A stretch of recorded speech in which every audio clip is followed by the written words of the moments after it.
Então, meninas, nós vamos começar agora o nosso último tema, nosso último assunto, que é a educação para as relações étnico-raciais. Esse é um tema que é muito caro para mim, né? É uma área que eu gosto muito.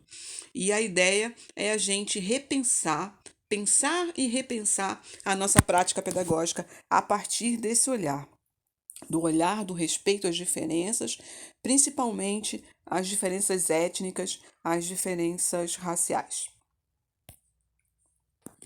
Para começar, a gente vai ler então um texto do professor Kabengele Munanga. Ele é um professor africano, mas que já está radicado no Brasil há muito tempo, é professor da USP, da Universidade de São Paulo.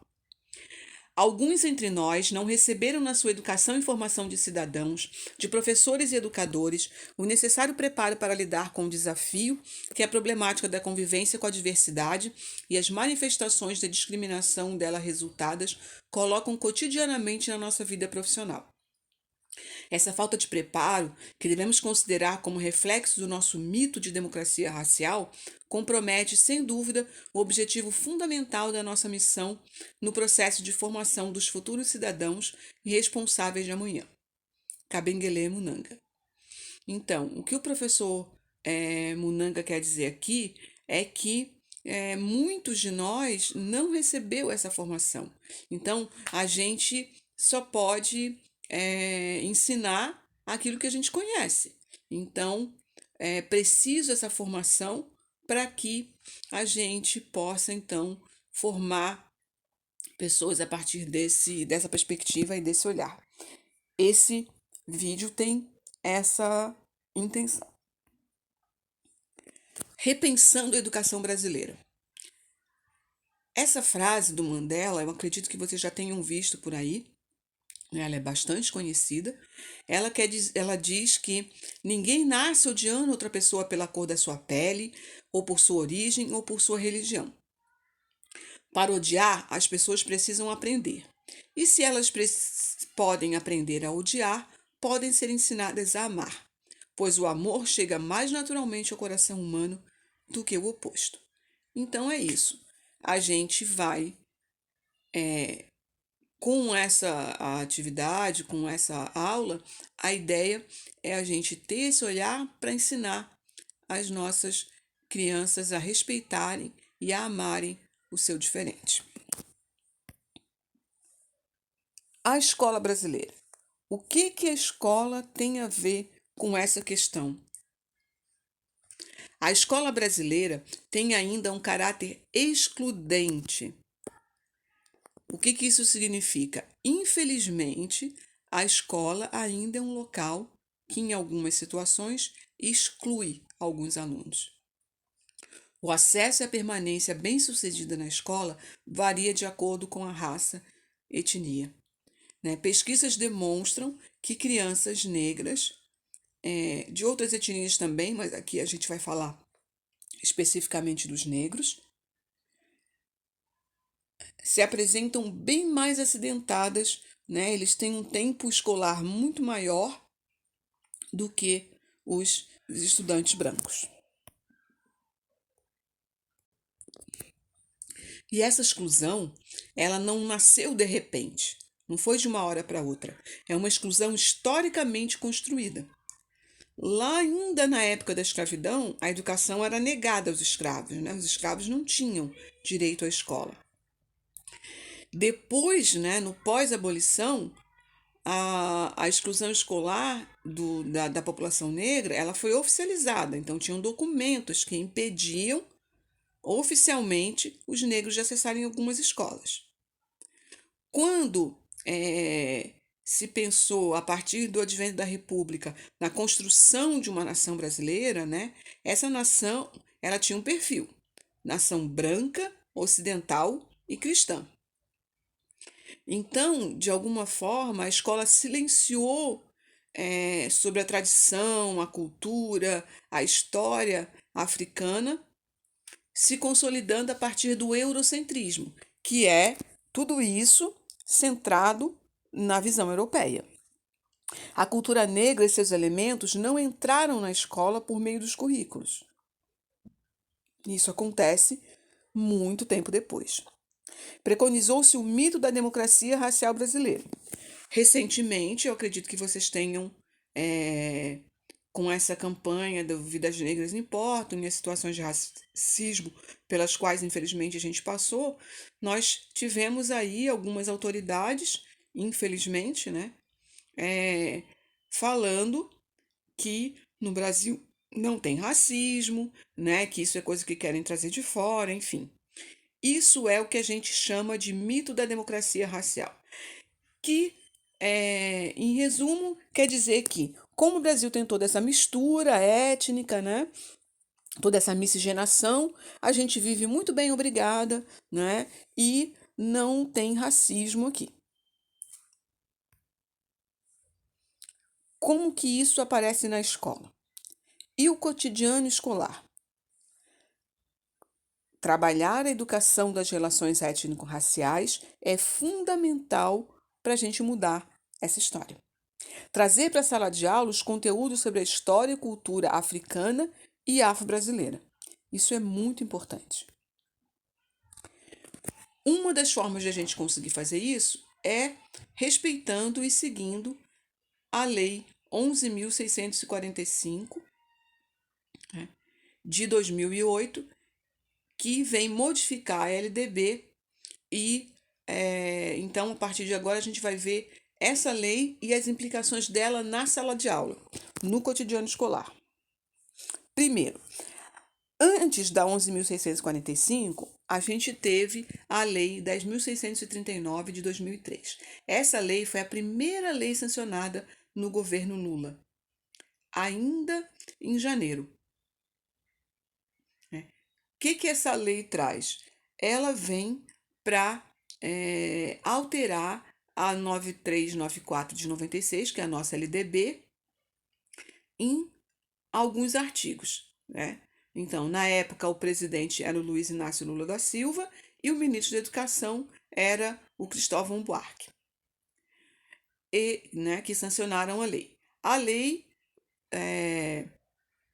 muda o artigo 26A da LDB para o seguinte texto: os conteúdos referentes à história e cultura afro-brasileira serão ministrados no âmbito de todo o currículo escolar, em especial nas áreas de educação artística e de literatura e história brasileiras. O calendário escolar incluirá o dia 20 de novembro como Dia Nacional da Consciência Negra.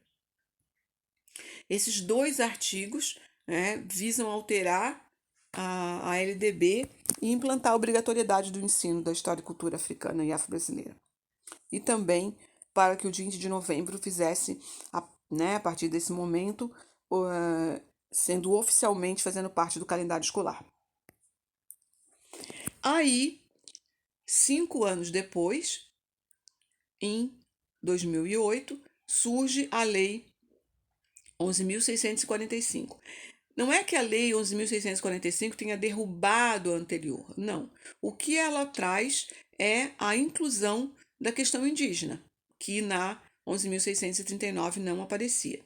Então, ela também vem alterar a LDB, a 9394 de 1996, que já tinha sido modificada pela 10.639, e ali, além da história e cultura africana e afro-brasileira, traz também a cultura indígena. Então, esse é o diferencial da 11.645. Mas ela é posterior, então é ela que está valendo. Aí tem o texto, né, da LDB, que coloca da mesma forma nos estabelecimentos de ensino fundamental e de ensino médio, públicos e privados, torna-se obrigatório o estudo da história e cultura afro-brasileira e indígena. O conteúdo programático a que se refere este artigo incluirá diversos aspectos da história e da cultura que caracterizam a formação da população brasileira a partir desses dois grupos étnicos, tais como o estudo da história da África e dos africanos, a luta dos negros e dos povos indígenas no Brasil, a cultura negra e indígena brasileira e o negro e o índio na formação da sociedade nacional. Então, ela, além da inclusão da questão indígena, ela amplia um pouquinho, né, ela dá um pouquinho mais de subsídios, isso porque nesse momento já foram publicadas as diretrizes para a implantação da história e cultura afro-brasileira e africana no Brasil. E então essa lei, como ela é posterior às diretrizes, ela é um pouquinho mais ampla. Ainda é o presidente Lula e o ministro da Educação na época era o Fernando Haddad. A Lei 11.645 de 2008, ela é uma ação afirmativa. O que isso significa? Esse termo, ação afirmativa, ele surge pela primeira vez nos Estados Unidos, na década de 60, por conta das ações do movimento negro norte-americano. Então, os Estados Unidos estão vivendo um momento muito forte de embate, né, por conta da segregação racial, né? E aí o movimento pede, ele exige ações afirmativas, então esse termo, ações de reparação, e esse termo aparece, então, pela primeira vez lá nos Estados Unidos. Definição. Uma boa definição de ação afirmativa é políticas de combate ao racismo e à discriminação racial mediante a promoção ativa da igualdade de oportunidade para todos. Então, é isso que as ações afirmativas buscam, né? A igualdade de oportunidades. Esse desenho aqui, ele é simbólico, né? Ele representa muito bem o porquê da necessidade de políticas de reparação, né? Então ali a gente mostra tem uma charge, né? Uma mulher negra acorrentada com aquela bola e os grilhões que os escravos usavam, mas trocentos obstáculos, né? Barreiras, arame farpado, enfim, e o branco ali do lado, né? Totalmente livre, sem nada nos pés e com apenas duas barreirinhas ali, dois obstáculos bem pequenininhos, né? Isso para mostrar que eles não partem, eles podem até partir do mesmo ponto, mas na verdade eles não estão no mesmo ponto, né? A linha de chegada é a mesma, mas a desvantagem da negra ali é absurda, né? Então, por isso que a gente precisa de políticas de reparação. Na educação, a primeira ação afirmativa é a Lei 10.639, de 2003, que veio alterar a LDB. Em 2004, o Conselho Nacional de Educação aprova as diretrizes curriculares. Qual é a ideia das diretrizes? Então, a gente tinha uma lei, só que a gente precisava de um caminho, né? Como que essa lei vai ser implantada? Que caminhos que a gente vai seguir? Então, as diretrizes têm esse papel. Ela traz o caminho e ela regulamenta a Lei 10.639. Ainda também, em 2004, a Universidade Estadual do Rio de Janeiro, a Universidade do Norte Fluminense, a UNB, que é a Universidade Nacional de Brasília, a Estadual de Brasília, a Estadual do Mato Grosso, da Bahia, trazem cotas raciais. São as primeiras a surgir, a implantar sistema de cotas, né? Que é uma reserva de vagas para a população autodeclarada parda ou negra. Em Santa Catarina, a UFSC implanta em 2007 o projeto de cotas na UFSC.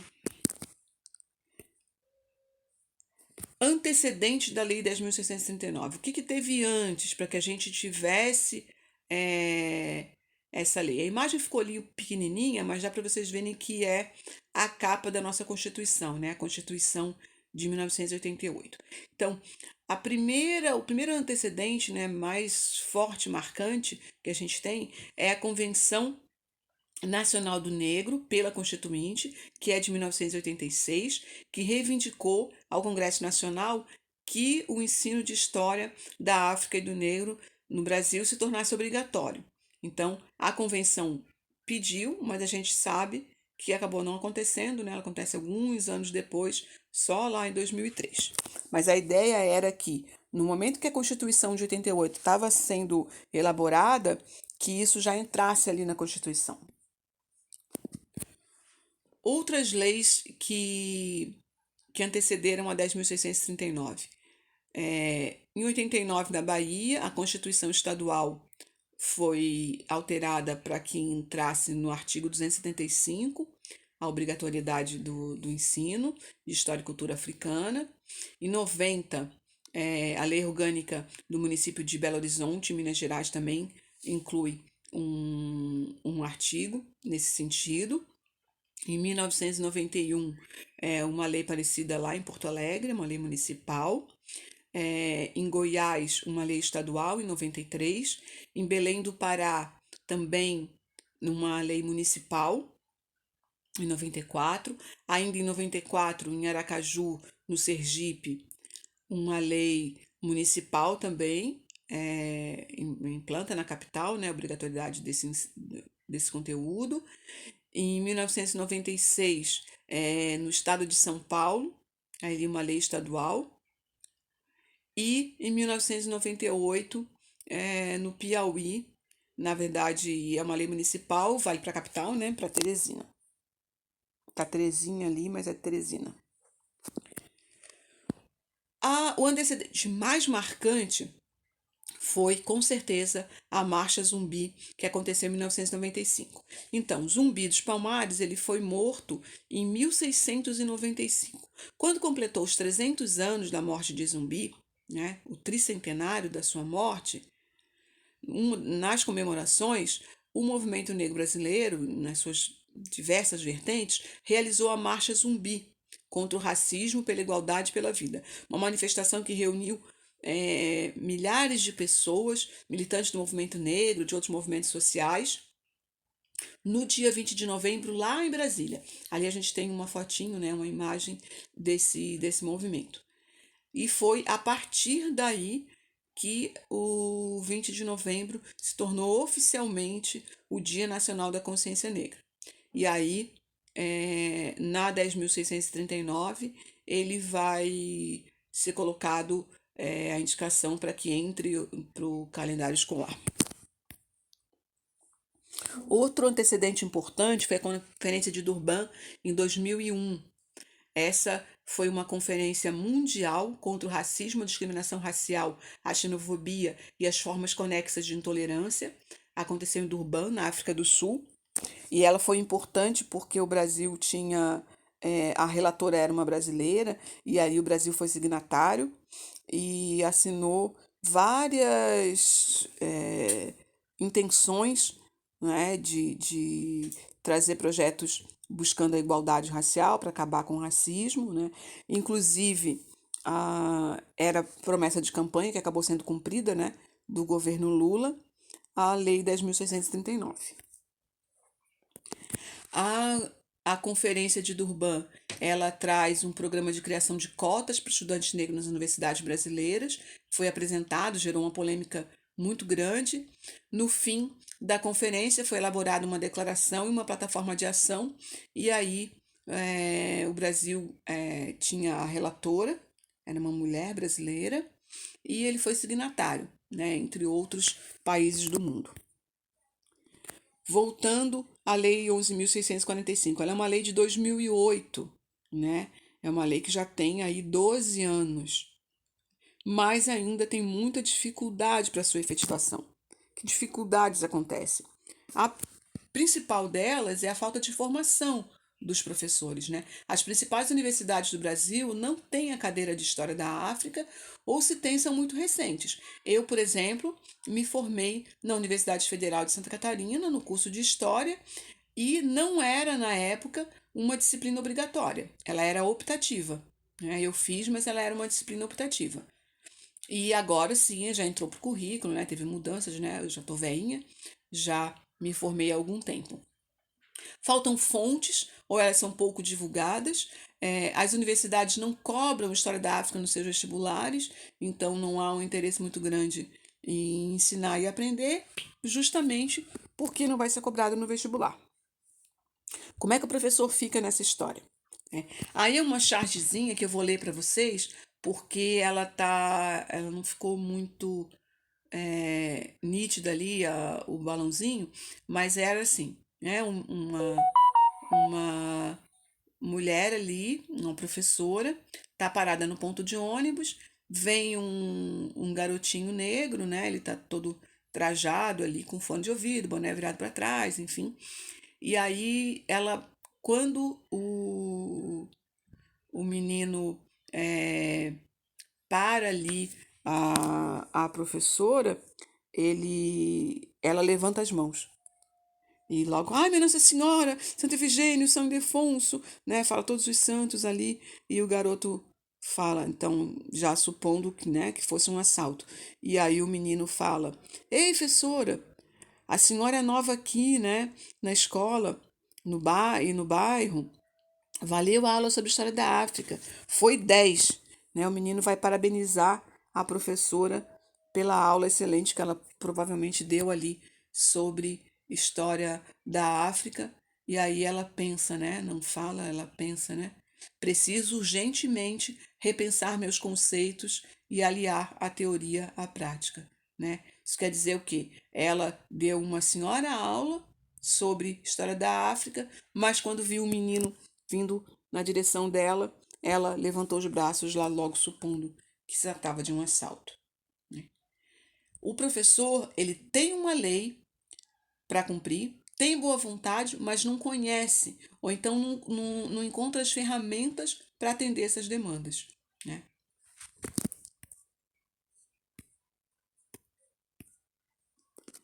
Como combater o racismo na escola? Primeiro, a gente precisa, como a gente viu ali na charge, uma mudança de mentalidade, né? A escola é um espaço de socialização dos indivíduos. É na escola que aprendemos a conviver com as diferentes formas de agir, pensar e se relacionar. Portanto, ela deve refletir essa diversidade. Eu me lembro bem de uma colega minha que, por uns problemas lá, acabou tirando o filho dela da escola particular e colocando na escola pública. E aí, logo na primeira semana, ele chegou em casa comentando várias coisas que ele nunca tinha visto nos tempos que ele estudava. Pouquíssimos meninos negros, cadeirante, né? Uma diversidade de, mesmo com a obrigatoriedade do uniforme, a gente sabe que é diferente, né? Que não está todo mundo tão igualzinho, né? Então, a escola pública, ela reflete essa diversidade. Então, a gente precisa aprender a conviver com essa diversidade e ela precisa estar também presente nos currículos, né? Nas aulas, nos conteúdos. Essa é uma forma da escola combater o racismo. Promover situações em que os alunos percebam como o racismo está presente no nosso cotidiano. Evidenciar como a nossa sociedade é baseada no modelo branco.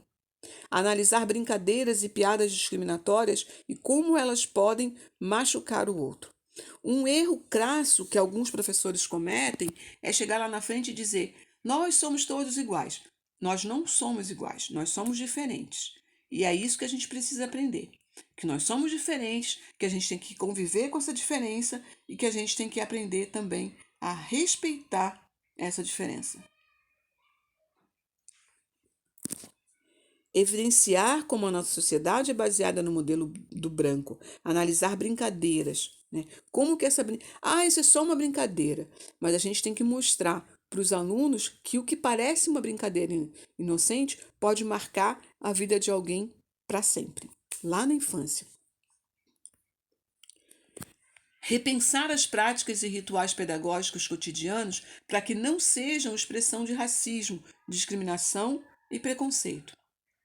Expressar nas produções escolares o Brasil que somos, genética e culturalmente.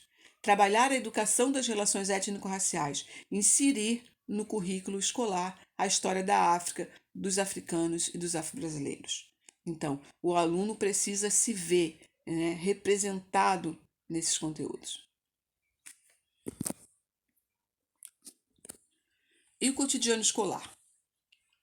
Valorização dos conhecimentos adquiridos pelas crianças em seus grupos sociocultural no ambiente escolar. Então, o aluno traz algum conhecimento e ele precisa ser valorizado, né? A gente precisa valorizar a religiosidade, a forma de se relacionar e né, às vezes o penteado, uma roupa, alguma coisa que o aluno traz e o estudante precisa se sentir reconhecido e valorizado. É preciso, então, que uma relação de respeito e de aprendizado seja estabelecida entre estudantes e professores. A gente tem que cuidar com os apelidos e com a desqualificação pessoal de grupos que os estudantes sofrem, né? Tem que estar atento, o professor precisa estar muito atento a isso. E fechar os olhos e fingir que não viu não é a solução. Fazer com que os estudantes se identifiquem com o conteúdo, que possam ver o conteúdo e se ver nele, né? O aluno precisa se ver ali, se encontrar ali. Então, essas são várias formas que a gente tem de mudar esse panorama, e pensando nisso, a gente bolou então a nossa última atividade, a atividade final que vocês vão fazer. O que vocês vão fazer? Vocês vão pensar, vão preparar uma aula, vão planejar uma aula com todas as etapas, inclusive avaliação, pensando na questão étnico-racial. Se quiserem pensar uma atividade para a Semana da Consciência Negra, pode ser. Se for uma atividade para o decorrer do ano, também não importa, né? O objetivo é que seja uma aula pensando a questão étnico-racial. Vocês vão pensar essa atividade, esse planejamento, e eu já vou colocar ele lá depois na Classroom de vocês, ainda não está postado. Vou colocar na Classroom de vocês como atividade que vai ser a nossa última atividade de 2020. Qualquer dúvida, eu estou sempre à disposição. Esse vídeo vai ser colocado eu vou colocar ele no YouTube para que ele não fique tão pesado, porque a gente teve umas outras experiências que não foram muito boas, o vídeo ficou muito pesado, então eu vou colocar no YouTube, que daí vocês conseguem abrir de qualquer lugar e ele não pesa na memória de vocês do celular ou do computador. Qualquer dúvida, a professora está à disposição.